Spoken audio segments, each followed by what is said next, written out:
up everybody, whydavis here, back with another review. So I'm showing you guys the KD3 Christmas 2023.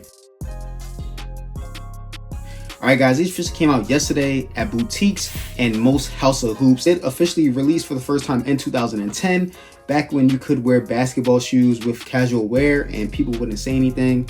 But today, if you try to wear these, to school or anything like that, people may say like, oh, you're wearing basketball shoes and things like that, which I don't understand, you know what I mean? I feel like you should be able to wear whatever you want to wear, especially who is getting, 10 pair of shoes a year to be able to decide how many shoes or what you can wear and what not to wear to school. But anyway, these did come out yesterday for a retail price of $130, and they still are holding that price point of being low. Now, back then, KD did have one of the lowest prices on the shoe market, and still that is today, but there is a few shoes that is a little bit cheaper. But for $130, this is what it looks like right here. So we get a black box with KD logo at the top in gold. On the front, I did go with a size 10 on these. We don't get to just retail on these boxes anymore. We see his signature on the front right there, right before we open it up. As we open it up here, as you guys see, retail Poppy, I did get these from Foot Locker. Here guys, what do you guys think? Is it a copper drop for you guys? Let me know in the comments box below.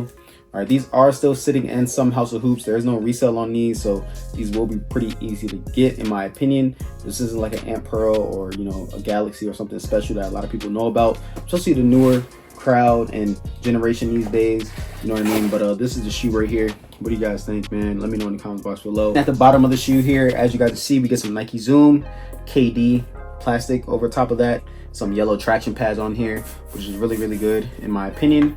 Looking at the midsole, we do see the Nike Zoom technology. Coming back towards the outside of the shoe, we get some Flywire, and we get this plastic synthetic materials all the way around the shoe, and you guys can see the blue and red outlining of this shoe. Now, you guys may not know this, but this shoe actually does have a nice 3M effect on it. So put the flash on for you guys to show you guys that these are really nice when the flash does hit these. I'm not sure if you guys did know that, but if you didn't know, now you guys know.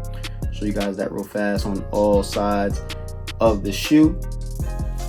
Same thing on the inside of the shoe here. I don't see a lot of glue stains, a lot of stitching errors, but this is what the shoe looks like. We got a small Nike swoosh on the inside in blue.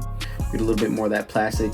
Now we do get a Easter egg on the inside of the shoe. So when you pull down this flap, it says designed and engineered to the exact specifications of Kevin Durant. So basically they are saying like this shoe is molded just for him, and they are giving it to us that way. Normally some players do have their own shoe made a different way or specialized to them, like the PEs that we see people wearing and things like that.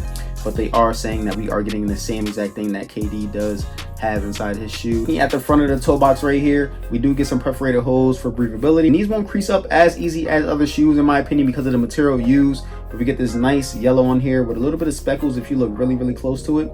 Okay, now looking at the mudguard here, we do see a little bit of glue stains, but you can't see this stuff from far away, only up close and personal. You see that translucent bottom, see the 3 stars right there, standing for the DC native. And underneath that, we can see the Cancer ribbons, which is showing love with Ant. Unfortunately, we only do get one set of laces in these, and they come with the yellow laces, and we get the yellow mesh tongue on the bottom half of the shoe.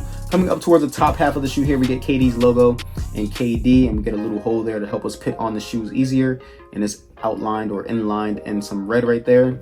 Looking on the inside of the shoe, we do get some tissue inserts with these. The sock lining of the shoe isn't like a yellow mesh, almost like a neoprene in my opinion. The production dates on this was 05/12/23 to 07/11/23. Show you guys that real fast. Looking on the actual inside of the actual insole here, we get the cheap insoles on these. They should have updated this on the shoe, I think, a lot. And if you guys see, we get the KD logo and yellow. Now on the right insole, it actually does say synthetic leather. And I believe when these shoes first did start coming out, I don't think they used like this cheaper materials. I actually think they did use the real materials and had the better smells, as we all know of. If you were getting shoes before like 2010, 2012 and things like that, that brand new smell and those really nice premium materials, we're not really getting that on the shoes now. And they are starting to put these tags on the shoes, just in case you guys are wondering what that means, or if that was something that they were doing back in the day. They weren't. They were actually giving us the good stuff. Looking down the back of the midsole here, this is the cheap insole. As you guys can see, once again, the gray insole. Underneath the actual insole here, it is gray. See some yellow stitching in there. Coming towards the back of the shoe, which is my favorite part of the shoe. All right, we get like the controller pad basically down here if you guys ever played PlayStation. And it has the KD 35 down there in blue, which is really dope. All right, I really like that about the shoe the best. Basically saying that, he's a creative player. and he just dominated. I'm showing you guys my foot is in the toe box right now. Okay guys, so this is what they look like on feet. Pretty clean in my opinion. Now I'm a true size 9, I'm getting 9.5 in on my shoes, but normally when it comes to basketball shoes, I tend to go a full size up, but no less than a half a size up. I would consider you guys to go true to size on these, at least go a half a size up in my opinion. But as you guys see, this normally have like my shoes unlaced. Now if you are wearing them for basketball, of course you are gonna have them tied up. But as you guys can see that they are unlaced and I don't have any slippage on here. And I do still feel a lot of tightness on the inside and the outside of my foot and a little bit up here. In my opinion, that's where I am feeling it. So if you guys have a wider foot or just need a little bit of extra space, go up half a size minimum or go full size up in my opinion. Now laced up, they feel really well, and I still do feel some material hurting my foot right here. But other than that, I'm sure you guys my foot is in the toe box. So my big toe is right here, and I do have a good amount of space in this toe box. And these won't really, you know, crease up because of the material used on these. But other than that, they feel really nice on feet. And I'm gonna show you guys what these are like in different pants options right now. Okay guys, hope you guys like this video. Make sure you guys like, comment, subscribe, show your boy some love, and stay tuned.